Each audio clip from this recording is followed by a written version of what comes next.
Welcome to a breaking news edition of the Putback with Ian Begley. I'm Michelle Margot. SNY has learned that the Knicks are closing in on hiring Mike Brown as their new head coach. So, Ian, let's go back to the beginning of this process. Take us through how Mike Brown got the job.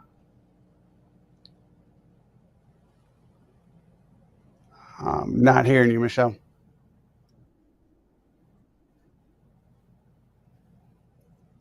Sorry, Michelle. Can you say that again?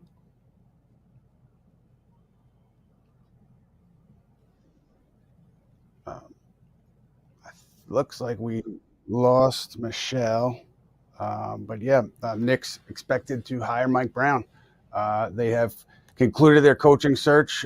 Mike Brown met with owner James Dolan yesterday. And that told you that this was in the final stages of the process. It was Mike Brown closing the deal, essentially, once you meet with the owner. And that's where we are. So Knicks coaching search is wrapped up. And in Mike Brown, they got a coach that they wanted in terms of experience.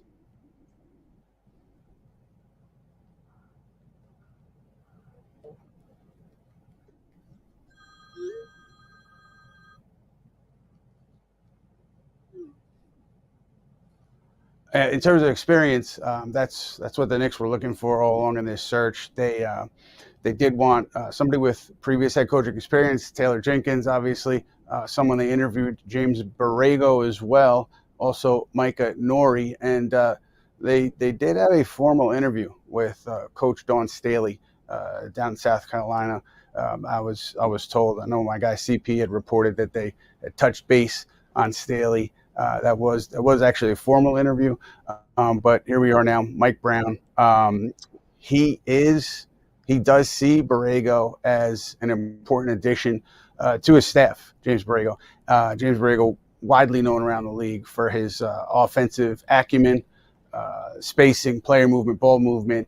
And the Knicks would have some hurdles to cross there to get Borrego out of New Orleans because New Orleans has him under contract right now. So hurdles to cross there. Could also, I would expect, some coaches from Tom Thibodeau's coaching staff to be on Mike Brown's staff. The coaches interviewed.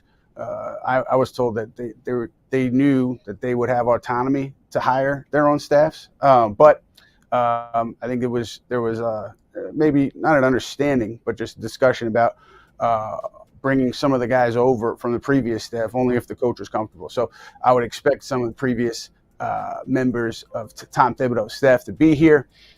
Knicks obviously firing Tom Thibodeau shortly after losing to Indiana in the conference finals. Controversial decision, I would say. And, they didn't have a solid plan A going into this coaching search. It was about finding out who's out there, getting as much information as you can about the landscape.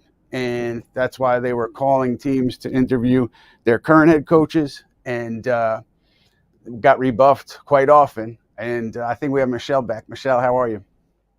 I'm good. I've been here the whole time. It sounds like it did not, but would you say that the head coaching search went as the Knicks expected? Yeah, I think that early on there was a hope that either like a Chris Finch or an Ime Udoka would somehow be available. And then it was Jason Kidd. And so I don't think you would say that. But they did want a coach with head coaching experience all along. Given where they are, this coach Mike Brown will be taking over for a team that is coming off a run to the Eastern Conference Finals for the first time in 25 years. 51 wins in the regular season, bar extremely high. So that's why the Knicks were looking for a coach with experience, and they found Mike Brown, who does have that experience, but the bar again is high. The scrutiny is going to be very, very high on Mike Brown from day one, because this is a big job, and it's a job that if you don't surpass the conference finals, depending on circumstances, fans are going to be upset, understandably. So it's going to be interesting to see how things play out from here. But clearly, the Knicks feel like in Brown, they found somebody who they can collaborate with, they can discuss decisions with, that will, prioritize young players and developing young players. I know that's been important to them, and they made their decision. And so, they still have some work to do in free agency, but right now they have the head coach. Yeah, we'll talk about that in a second. But did Mike Brown have any prior relationship to Leon Rose and the organization? I mean, he'd been around the NBA for so long. So, he obviously knew Leon Rose, knew William Wesley. I don't know if there were relationships beyond that, but I'm sure if he was looking at a flow chart of the Knicks organization, he could probably say he knew, 65% of their members, because he's been in the league for a long time, coached a long time, Cleveland, Lakers, assistant with the Warriors, most recently Sacramento. And, I was actually talking to people who used to work for him, or work with him, I should say, and in a previous stop. And they said, look, given the opportunities out there, given the options that the Knicks have, Mike Brown's the best candidate for this job. He's, if you're ranking who's out there and what they can get, Brown is clearly the best candidate for the job. They mentioned his experience. They mentioned the track record. And so this is where the Knicks fall. This is where the Knicks stand, I should say. They're getting Mike Brown. The staff will be filled out, and they will do some more work in free agency, because there are some moves to be made. But this was the big domino for the Knicks. And, agents were talking to the Knicks in free agency earlier. They were asking about the head coach, and some of them were told, hey, it's going to happen, sit tight. And there was at least one meeting where the player wanted to hold off and wait until they were in a bit of a holding pattern until the head coach was named. So maybe you see a couple other shoes drop for the Knicks in free agency. But the big domino is out of the way now with Mike Brown. Yeah, obviously the organization, I'm assuming, views this as a clear upgrade from Tom Thibodeau. But why did they give up their pursuit of Jason Kidd or Billy Donovan before either got an official extension?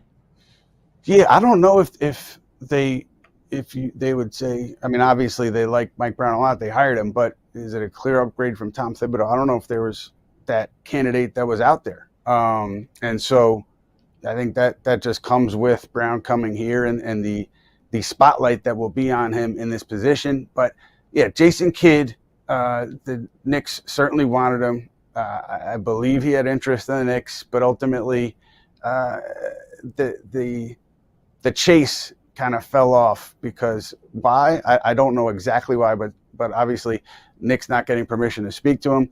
What it would have taken for Jason Kidd to wiggle out of his Mavericks deal, he would have had to really, stir things up behind the scenes, made people uncomfortable, or somehow appealed to the humanity of ownership and said, this is my dream job. Both of those were long shots. And so I can only presume it was determined recently that Kidd was no longer an option, and then they moved forward with this interview this week with Mike Brown, which again included owner James Dolan, and Brown obviously sealed the deal in that meeting. Obviously, you and I both know that Mike Brown has been around the NBA for quite some time, but how can he win over the fans who were expecting maybe like a flashier hire or flashier name? Just win, and maybe, play the starters fewer minutes, depending on which fans you're talking about.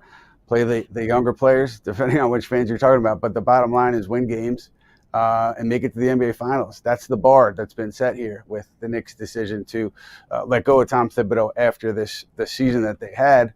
And so it's really that simple. You win games, you have success, people are going to be happy. But you're going to have to win a lot of games, and you're going to have to make it deeper in the playoffs in order to, I would say, evade like the harsh scrutiny that could come with the glare here of this job because of everything that's preceded it. How do you see Mike Brown handling the roster as it stands right now? Yeah, barring, a seismic trade here, I don't think that this is, I think this is the roster. You're going to add maybe another guy in free agency, but LeBron James is out there. The Knicks would have to give up so much to trade for him. The Giannis situation in Milwaukee, again, you're talking about so many high hurdles to clear there before it's even a reality. So I think let's assume that this is the roster. I think what you're going to see is I think you'll see some of that too big lineup with Mitchell Robinson and Karl Anthony Towns.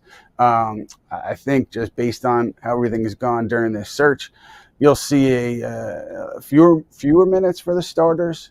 And I think Mike Brown, he's got a history of working his teams hard, though, of practicing regularly. And so that's a part of his program, and that's something that I don't think the Knicks did that often under Tom Thibodeau. So that'll be an adjustment.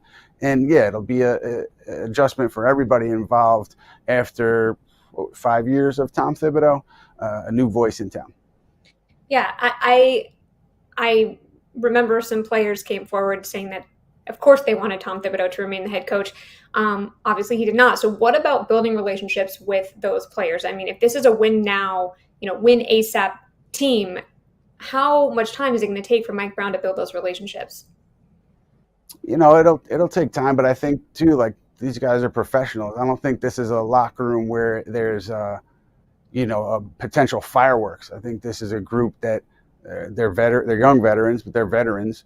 They've been together. I don't think, unless there's some crazy schism that happens during the season on its face, I don't think this is a locker room where Mike Brown has to worry about, landing on grenades here and there. I think this is a group that, I don't think he's going to need to, spend a ton of time to establish a rapport with these guys. These guys are veterans. It's not like there's a young group here that you're dealing with.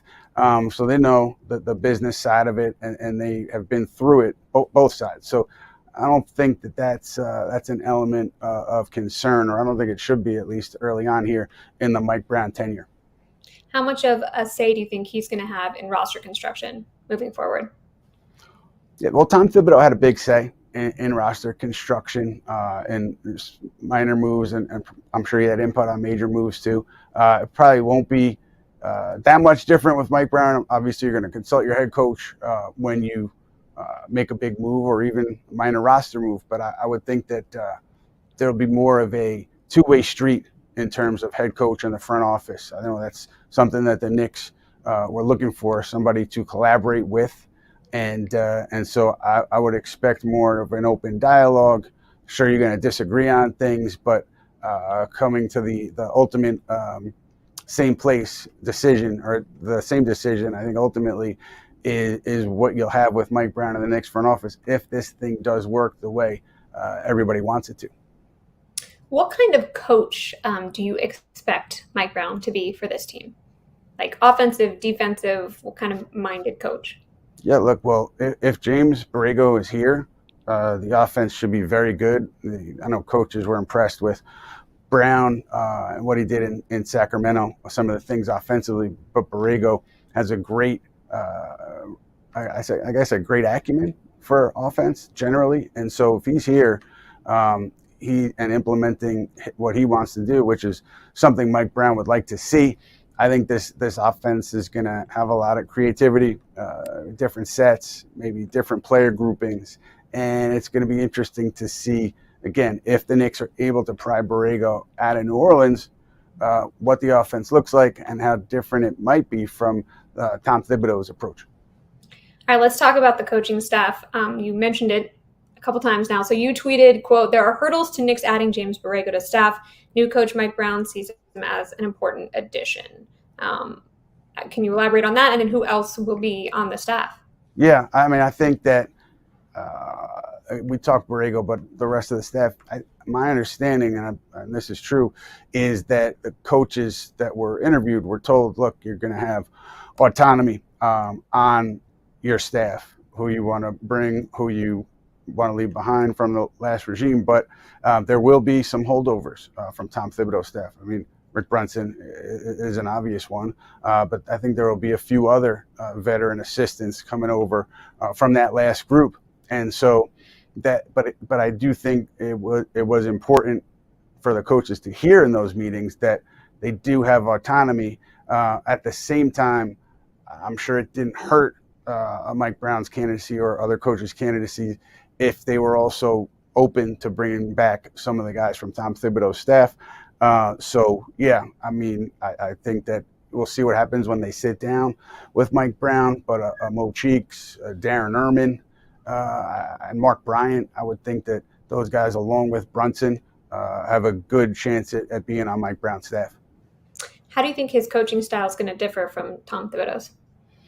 Yeah, I think, if things kind of play out the way the Knicks had hoped they would based on their search, I think you'll see a larger rotation, maybe a 9-man rotation regularly, and then you'll see some of the minutes decrease for the starters and the workload decrease for the starters, and maybe more of a mixing and matching. Although I'll say Tom Thibodeau, I thought, did a pretty good job mixing and matching off the bench, but just from a minutes perspective, yeah, I would expect that to be different. And I think when you look at Brown and his track record, again, he likes to work his teams hard. I've been told they practice a lot, and so that's not going to be that would be a departure from Thibodeau, because he did not practice a ton, especially during the regular season. So we'll see how that impacts the team, improves the team. We'll see. But yeah, it's definitely a new voice, different voice that everyone's going to have to grow accustomed to. Jalen Brunson was very close to Tom Thibodeau. How do you think Mike Brown will match up with him specifically? Yeah, Jalen is a professional. I mean, I'm sure that Leon Rose, I'm sure, was in touch, checking in with Jalen Brunson at different points during this search. And so what happened today was certainly not a surprise to Jalen Brunson. And he's gonna give you what he gave you under Tom Thibodeau, which is, effort every night on both sides of the ball, and very, very strong offensive play. I don't think anything's going to change there. Maybe if there was a coach who was brought in who he had a strong relationship with, like Jason Kidd, or any of his previous coaches, maybe there would be an element of that. But here, I don't think it's going to be a hurdle at all. Brunson would play hard and beat Brunson no matter who the head coach was. Yeah, I think you're probably right on that. So obviously, based on the fact that we are talking about a new head coach, the expectations are so high. Do you think that this is like Eastern Conference Finals or failure for Mike Brown? Yeah, I mean, look, I think it's fair to look at it that way, right? And not even Eastern Conference Finals, getting through the East, because you had a head coach who led you to that spot, that elevated ground where you hadn't been in 25 years.